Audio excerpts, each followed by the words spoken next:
project management certificate and specialized project management certificate, both, she says, cum laude. Wow. Let us put our hands together. All right, so there's another interesting thing I want to read there, but I didn't have her bio ready because I was hoping she would come after tea. She recently won the 2022 South African Institute of Civil Engineer Graduates Engineer of the Year Award and was a nominee for the Women in Transport 2022 Award. She is also one of 140 international ambassadors of the 1 Million Girls in STEM with WOMENG. You may recall yesterday, I think some of us had already left, those that remained in the room, she was announcing that she's got we had a vlog going on Instagram Live. She is currently a mentor at the University of Pretoria and serves in the SAICE Ethics and the STAR Committee. Let's put our hands together for Takalani. Please come forward.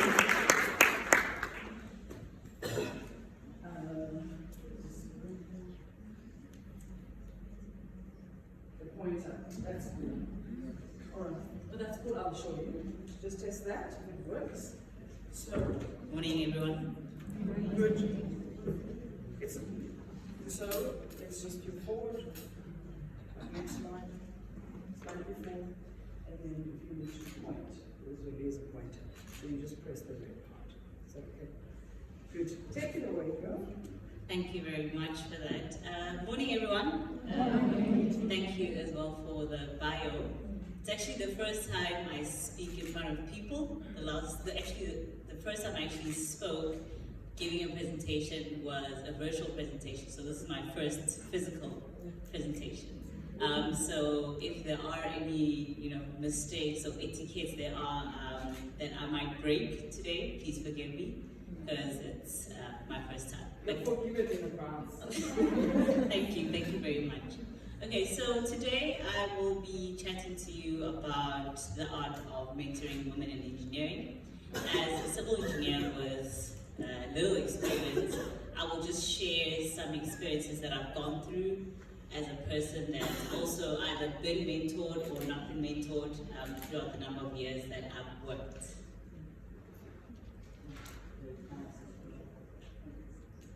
Okay, so the topics that I will be covering today, I'm just going to give a brief introduction, of which Busi has already done. I'm also going to touch on what is realistic mentoring, why should we do mentoring, the existing gaps in mentoring women in engineering, how to be an effective mentor/mentee, and as well the existing mentoring and networking platforms and organizations. So basically everything that she said is on the slide. I'm currently a mentor at the University of Pretoria. I was a mentor in 2015 and 2016 as well as an undergraduate student, and then this year they asked for more mentors, so I offered my free services. I'm also a Golden Key Society member. What that actually is, thank you very much. What that actually is that they take the top 15% of students at the university, they take their academics per year, and you get offered an opportunity to be part of this lifelong membership. So every year they look at the marks and they take the top 15% per discipline. Yeah, I think that's basically all I have, yeah. Now, just to give a background of where I'm from and what I've done, I started working in December 2016, and I had to put December 2016 there because I finished my exams on the 20th of November 2016. And my bursar then said, oh look, we don't have a job for you actually, but there's a spot for you in an electrical engineering department where you can come and work as a civil engineer, but you need to start on the 1st of December. And I said, well, why do I need to start in 10 days, And they said, no, because they want you to start as soon as you can. I almost said no, but the only thing that she convinced me with is that I'll be working for 2 weeks and I'll get a full month's salary pay. And I said, okay, that's fine, I will do that. So I started working, and as I've mentioned, it is an electrical engineering discipline where they manage toll plaza infrastructure, and they also do projects in the intelligent transport system space. So I got in there, didn't know what I was doing, and I think 6 months down the line, I said, okay, I think I want to do something more civil engineering related. And they said, no, there's going to be something, just hold on a little longer. And I was there for 2.5 years, and after that I was like, no guys, no. Unfortunately, I wasn't getting the experience that I wanted, and I then left, and I worked on a construction site. And that was May 2020, it was actually 2019 actually. And on site, it was actually quite fun. Unfortunately, with construction, if you didn't start with them and you go maybe 3 years down the line, they still take you as an entry-level engineer, so you have to start from scratch. And I was okay with that, I was fine with that, I was willing to take a pay cut. And it was fun, but literally 2 months in, I realized it was a toxic space. And the reason why I was saying it was toxic, I was working under what we have been calling a shark, black female site agent, well established in a very good position. But she wanted to mold me into something that I wasn't. She wanted me to be her puppet. She wanted me to do exactly what she did. And the thing about it is that I'm an individual, I've got my own experiences, so I definitely won't fit her criteria. Now, stuff like on Saturdays, she'd say, oh no, let's work until 5 p.m. And I say, look, I can work until 1, but I need to leave because I need to attend someone's wedding. And she didn't understand it, because her herself, she would only do work, go home, come back and do some more work. So unfortunately, what she then started doing is that she started bad-mouthing, and construction is men-led, and that specific company is white men-led. And if you tell them something about someone, they commit to memory. Now, anything that I would do, anything I would request for, they just had an attitude towards me. And now when COVID hit, not even a month after, they just said, oh yeah, by the way, you don't have a job anymore, you can go home. And it was quite sad because there was no reason. They had no retrenchment options. They just said, look, just go home next week, actually, we'll give you the rest of the month off, but we don't have money and you also don't have a job.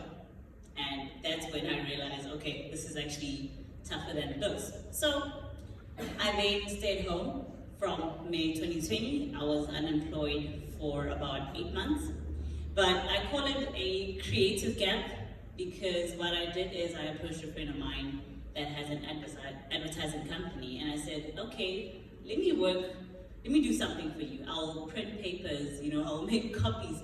I just need to get out of the house. And he said, yes, sure, no problem.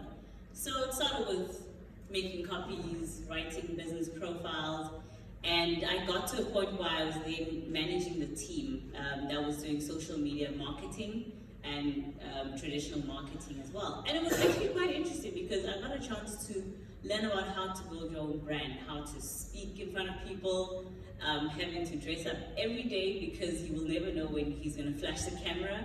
And yeah, so there's a few people that said they might have seen me on TV. I was on TV once and I was an extra.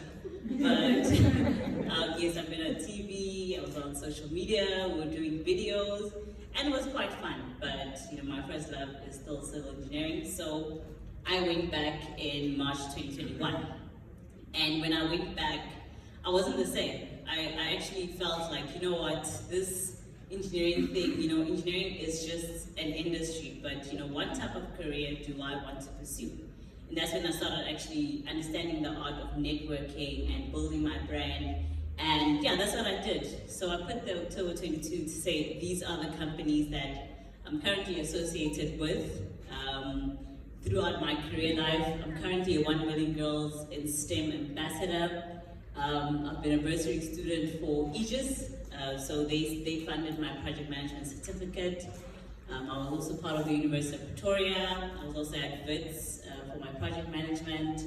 And I think about a month and a half ago, I was also on a podcast.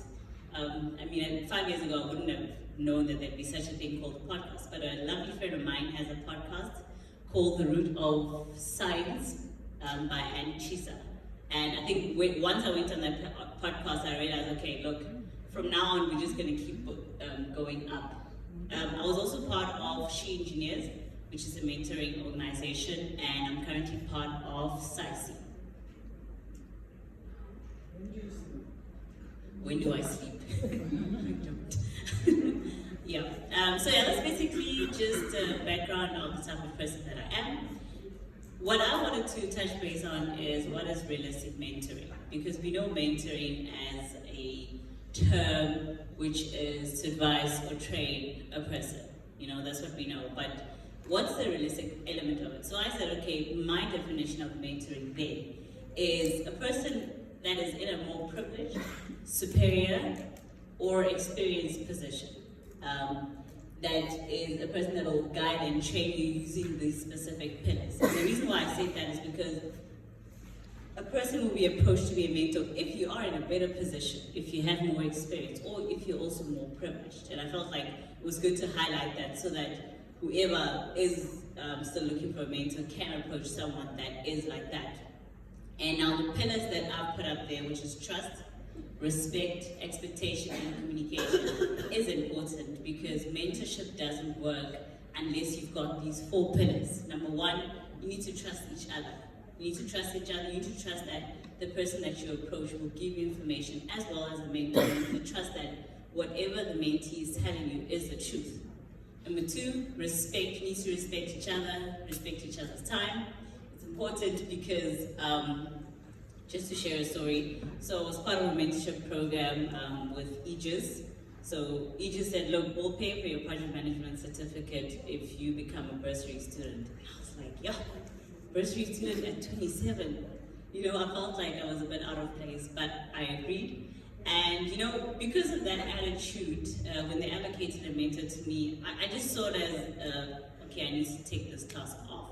But as the sessions went by, you know, there'd be a day I'm at the gym, and then I looked down and I'm like, oh yeah, there's a notification for a mentee meeting. I'll just tell her I wasn't available. And the third time I did that, she literally sat me down and said, no, you will not do that. You will not disrespect my time like that, and yours as well. And that's when I started realizing that in this case, it wasn't mentorship. I wasn't treating it like mentorship. I was just taking off a box. And that respect is quite important in a mentee and mentor relationship. Number 3, expectation. As a mentee, you need to expect something out of it. As a mentor, you would also like to expect that the mentee will learn something from you. And then number 4, communication. Communication is important. You need to be able to communicate. I was allocated a mentor with She Engineers, I think about 2 years ago. We spoke 3 times, and then after that, she just vanished, you know, and I also vanished, and then the whole relationship just vanished, unfortunately. And that's when I realized, okay, no, something needs to happen. If it's not from the mentor side, it also has to come from the mentee side. Okay, so now the reason why mentorship is important is because of this. So now I'm coming from a more graduate or young professional perspective. So as a graduate, I remember myself, it was just about getting that piece of paper. We had a lecturer that would put up a presentation in the beginning of every year and it'd say, okay, so now you've got the top corner of your certificate. And then in my second year, it's okay, now you've got half of the certificate, you've got your name, surname, and the university. Now you need the stamp and you need that sticker at the bottom of the certificate. And that's all it was. It wasn't about who am I going to be when I graduate, you know, what type of person, what I want to be, what type of career do I want to pursue. So mentorship will actually help graduates to, number 1, get qualification technical skills, to make them understand that it's not just about getting your qualification, it's also about being good at what you're doing. Yes, you studied 100 different modules, but now you need to understand the technical skills that go into what you need to know for work. As well, soft skills, characters. I know they've allocated a task for us to now call it soft skills. I don't know what we can call it. let's just call it game changer skills or something like that, I'm not sure. Number 3, environmental adaptability. And this is because we know there are people that are introverts, we know there are people that are extroverts, but they need to also understand, as a graduate going into a workplace, you will have to be able to learn to adjust. Are you on site today? Don't come in your heels. If you're on site, please don't come in a mini dress. Or are you in a place where you need to now start giving presentations, or do you now have to mix concrete? You know, so it's one of those that you need to actually understand as a graduate. And last but not least, strong personal branding. I would like to believe I was also one of those engineers that went into work and that's it, you know. I was like, okay, maybe one day they'll give me a better job. But if you don't brand yourself in such a way that you either A, want to be in a better position, or B, that you want to excel in what you're doing, no one will ever know what you're doing at all. Okay, so more stats. I was just going to go into the existing gaps in mentoring women. Just to give a summary, they were saying that 70% of 500 Fortune companies have formal mentorship programs. So now my question is now, what's happening with the other 30%? Do they not feel the need to mentor their graduates, their employees? You know, what's actually happening? And that 37% of the employees have mentors, which is quite a big problem because as well as me, the first place that I was working at, actually both places, first and the second, I did not have a mentor. I didn't even know that I needed a mentor. So I would ask the guy that I was working with, okay, so what happens now? And he says, no, after 3 years, you have to register as a professional engineer. And I said, oh, okay. He never really walked me through. You need to now prepare reports. You know, you need to keep track of what you're doing. You need to save it somewhere. I have been saving it, but he actually didn't bring a light to the fact that I need to start preparing myself. And it would have been lovely to have a mentor to help with that. And when I was on site in construction, this might not sound nice, but if you spoke about mentors, they'd say, oh, so you want to be a consultant, then construction is not the place for you. That's literally all they say. So you either had to keep your mouth shut, or you had to try and find a mentor in another place. And now they're also saying that mentees are promoted 5 times more often than those that don't have mentors. And it's true, because as a mentor, you need to be able to impart knowledge to your mentee to say, look, this is what you need to do, this is what you shouldn't do. And obviously the mentee will come back and give feedback and say, oh yeah, by the way, I was thinking of doing that. And as a mentee, you'll say, look, I've been in that place before, I do not recommend you doing something like that. And therefore they'll be able to put themselves in a place where they can be promoted quite quicker than just a person like me that was just working for the sake of it. And lastly, they were saying that, you know, well, in line with the fact that they will be promoted, even the salary grade can go up. Sometimes we, as graduates, from what I remember, we don't know where we're going.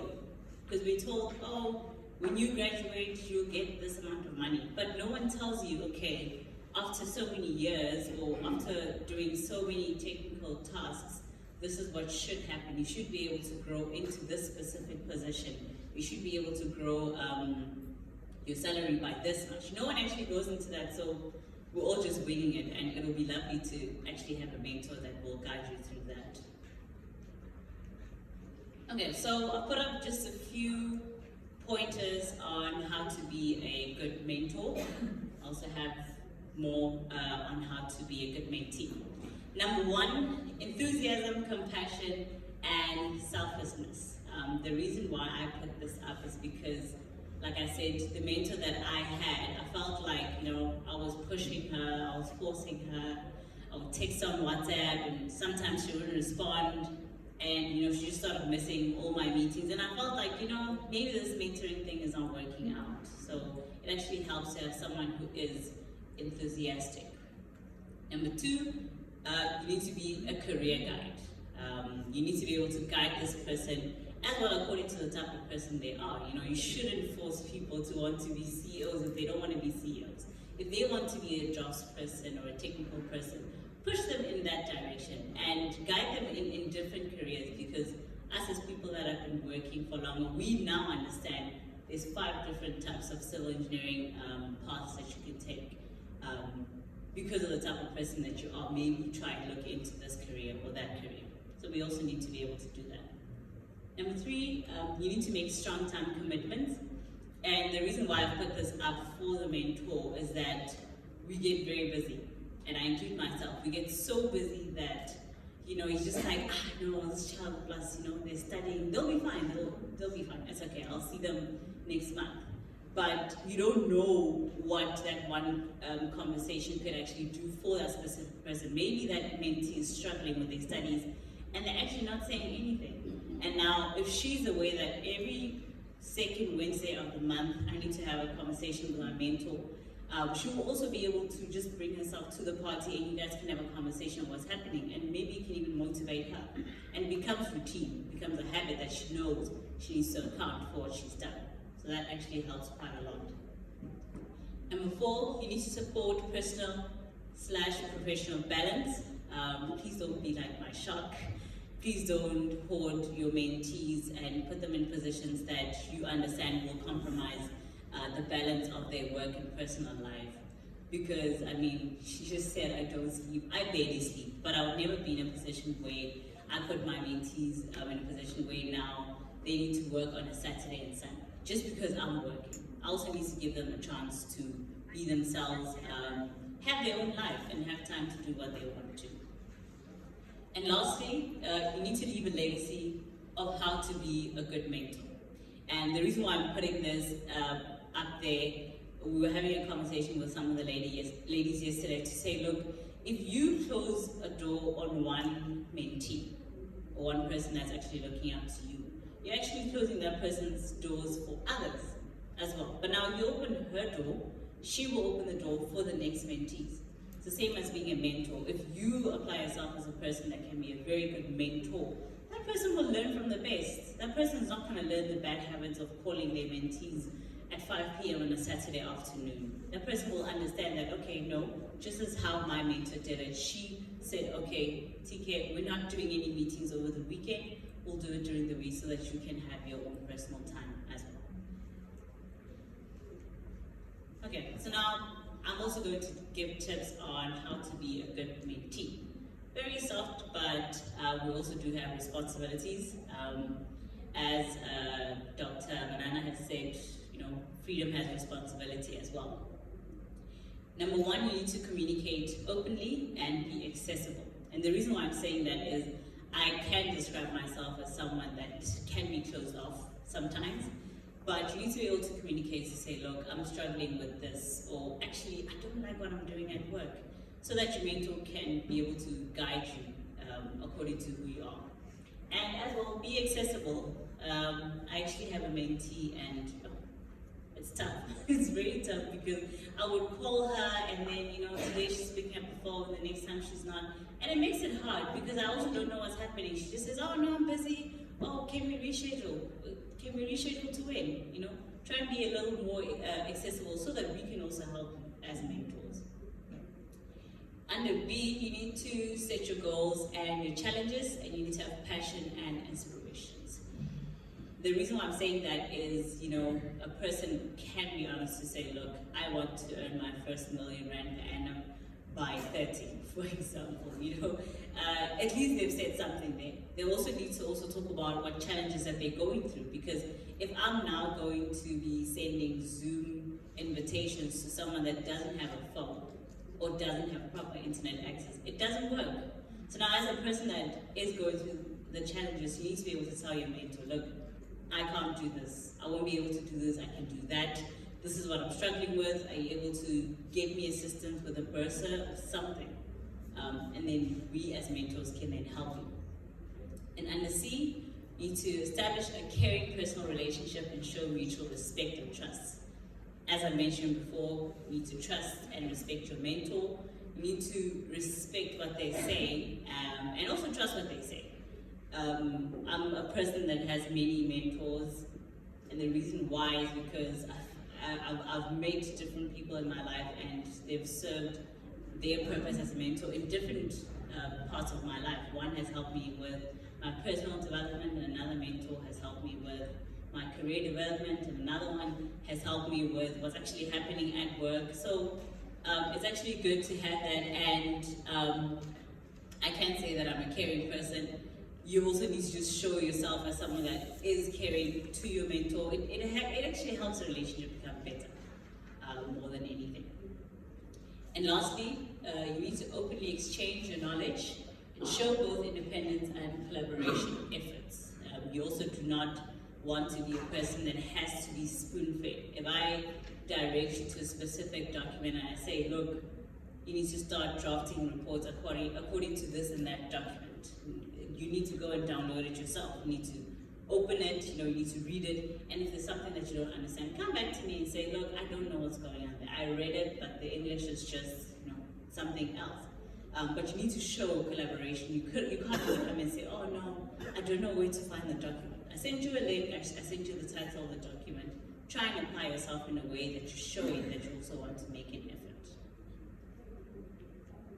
Okay, so as part of my last section, I will just touch on existing mentoring and networking platforms and organizations. These are the platforms that I have used as well, and they were quite impactful for my life because I literally only got a mentor 2 years ago. So I've been working 3 years just writing it out, and eventually started realizing, okay, I don't know where I'm going. And I got a mentor, and they also did expose me to these platforms, and they actually helped quite a lot. So it'll be lovely to share some of them with you. You can go out and check them out, Google them, inquire, and if you have other questions, you can also just ask me. So the first platform that I only joined actually this year is called Whitby. It's Women in the Built Environment. So this platform actually was established around 2016, 2017. It's been around for a while. I think they were still trying to renovate the program throughout the years up until the beginning of this year.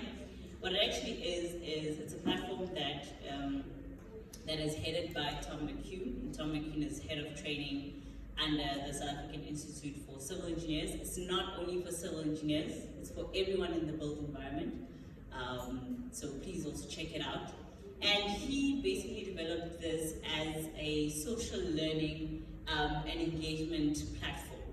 What it actually is, it's like a LinkedIn where now when I say they, I'm talking about the founders and the management, actually look at what you post, and if they find it as a good opinion, they'll say, okay, great opinion. If they find it as educational, they say educational. And what that helps with is because we log on to LinkedIn and someone just says, oh, Ramaphosa must go, but and it's their opinion. So now you also sit there and you wonder, okay, should I also say Ramaphosa must go, or is there something else that I also need to explore? And therefore, if the peers around you either mark it as an opinion or knowledge imparting, then you at least understand what you're reading. And so the platform was also in association with Innocentia Masamu. I don't know if anyone has seen her name anywhere. Oh, you have. That's great. So Innocentia Masamu is the head of diversity and inclusion with SAICI. She's done a lot of things. I'm just going to touch on it after this. But she's a brand ambassador for Whitby. So what they also now have is an app. The app is called Knowledge Mentor. You can actually check it on Play Store later on. But I'll also just give you guys a link on where you can register as a woman in the built environment. They also do have webinars that they do at least every 3 weeks where they bring different speakers to come and talk to us about what's happening. I think the last session that I attended, the title was called, If You Don't Do Politics, Politics Will Do You. And I know it sounds very political, but it was more about office politics and how to navigate your way around it, because if you don't do politics, they will do you eventually. So this is Innocentia Masamu. She's one of the women that I also look up to. She's what I could call my role model as well. Mainly because of the number of things that she's done. So I'm just going to read it for everyone in case you can't see it. So she's a professional engineer. She has a master's in science, project management professional. She's a fellow member of the SAICI Institute, senior civil engineer, project manager, She's in mining and metals infrastructure. She won Male and Guardian Top 200 Young South Africans. She's a TEDx speaker, for those that know TEDx. She's a STEM advocate, and she also won the SAICI Presidential Award, Project Management Institution Future 50, and she's got a global award that she has also won. So for me, when I look at her, I'm like, yeah, this is the direction that I would like to take as an engineer. But yeah, basically, I was just going into what the program is about. Yeah, it's very collaborative because I see it as a mentoring platform because you can engage with professionals and say, you know, I've been following you and I would like for you to be my mentor, or you know, you can just ask questions and actually get input from people that are in positions higher than where we are. And then, yeah, so when you download Knowledge Mentor on the Play Store, that's what the screen should look like when you log in. And then this is after you've registered. And then when you log in, you can see, you can actually post. You can actually choose what you're going to post. Are you posting an article, a picture? Do you just want to voice out what's happening? Do you want to ask a question? It's quite engaging. I don't know if you guys have a QR scanner on your phone, but if not, you know, just open your camera and point it to that QR code if you then want to now register with the Whitby program. I don't know, you guys can try it now. I don't know if you guys are able to. You just search that, yeah.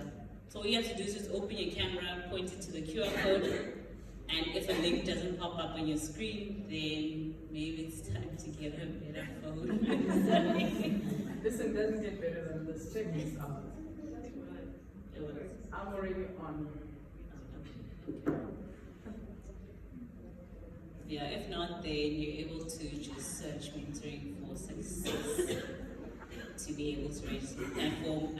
Please also share the link with your mentees, with anyone that you know, any woman in the built environment. It's especially made for women, and it's meant to uplift women specifically because, you know, we're underrated, we don't get listened to, and we have a lot more to say. So it's a good platform for us to engage. I don't know if there's anyone that's still scanning the code.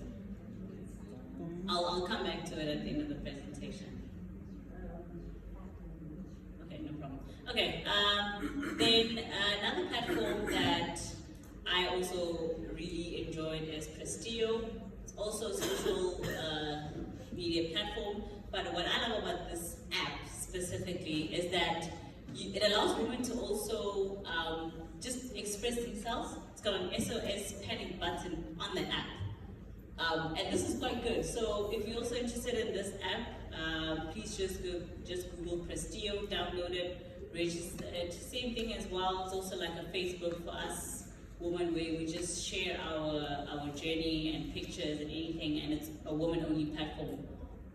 And the app actually comes in 20 different languages, including Zulu, French, Portuguese, Swahili, and Chinese. So if you happen to be traveling, you can tell your fellow Chinese colleagues to also download the app.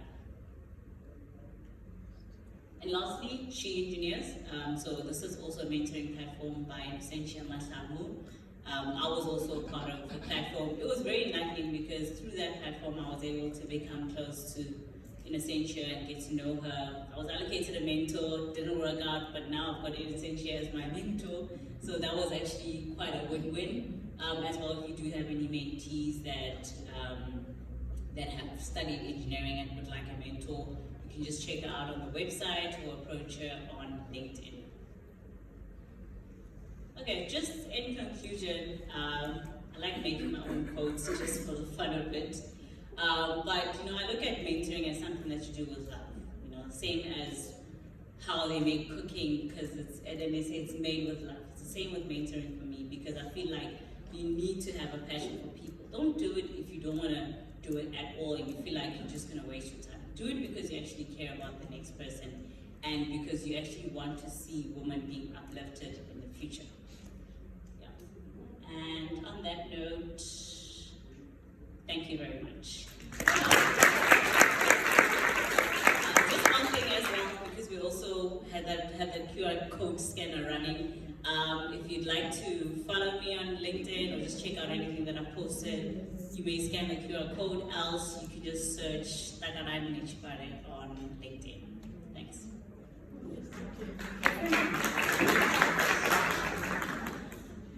Any questions for TK?